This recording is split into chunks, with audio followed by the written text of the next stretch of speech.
আছেন সবাই? আমি আক্তারুজ্জামান ইনস্ট্রাক্টর-এর সাথে আছি আপনাদের সাথে। আজকে আমরা আলোচনা করব ইলাস্ট্রেটর টিউটোরিয়াল নিয়ে। অ্যাডোবি ইলাস্ট্রেটর টিউটোরিয়াল 2023 তে আপনাদের সবাইকে স্বাগতম। এরপর আমরা চলে আসি এখানে ম্যাশ টুলের ব্যবহার নিয়ে।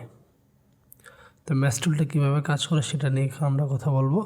এখান থেকে আমরা যদি এখানে যাই, ম্যাশ টুলে যাওয়ার আগে আপনাকে একটা শেপ নিতে হবে। লাইক আপনি একটা শেপ নিলেন, দেন হচ্ছে এখানে আপনি কালার দিলেন ইয়েলো। এখন আপনি ম্যাশ টুলে গেলেন, যাওয়ার পর এখানে একটা ক্লিক করলেন, এখানে চাপ দিয়ে ধরে জাস্ট একটা কালার চেঞ্জ করে দিলেন।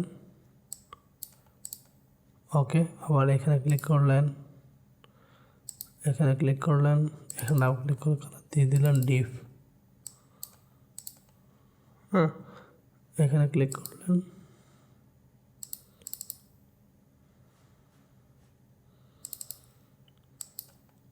এটা মূলত একটা জিনিসকে আপনার একটা রিয়েলিস্টিক লুক দিবে। যেমন আমি যদি অনলাইন থেকে একটা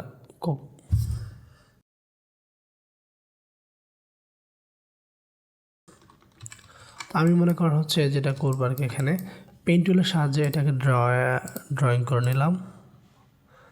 পেন টুল না, আমাদের গ্র্যাভিটি পেন টুলের সাহায্যে ডান।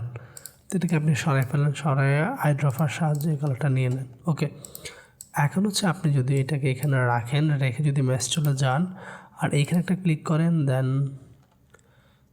এইখানে ডাবল ক্লিক করে আপনি আইড্রপার সাহায্যে এখান থেকে একটা কালার নেন, তাহলে জিনিসটা এখানে চলে আসবে। সেম আপনি আবার ম্যাশ টুলে যাবেন, এখানে ক্লিক করবেন, এখানে ক্লিক করবেন,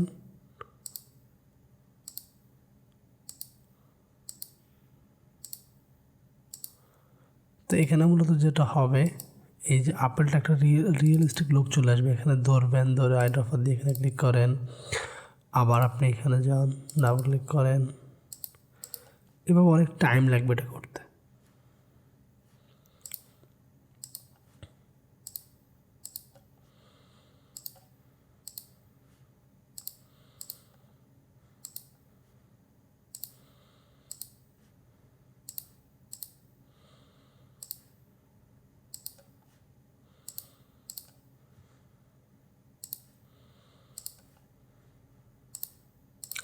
তো এইভাবে যখন আপনি অনেক ড্রয়িং করবেন না, এটা পুরো একটা আপেলের একটা শেপ এখানে চলে আসবে। তো আমরা যদি কখনো কোনো প্রোডাক্ট ডিজাইন করি বা কোনো ওই সেম ডিজাইন করতে চাই, আমরা এই ম্যাশ টুলের সাহায্যে কাজটা করতে পারবো।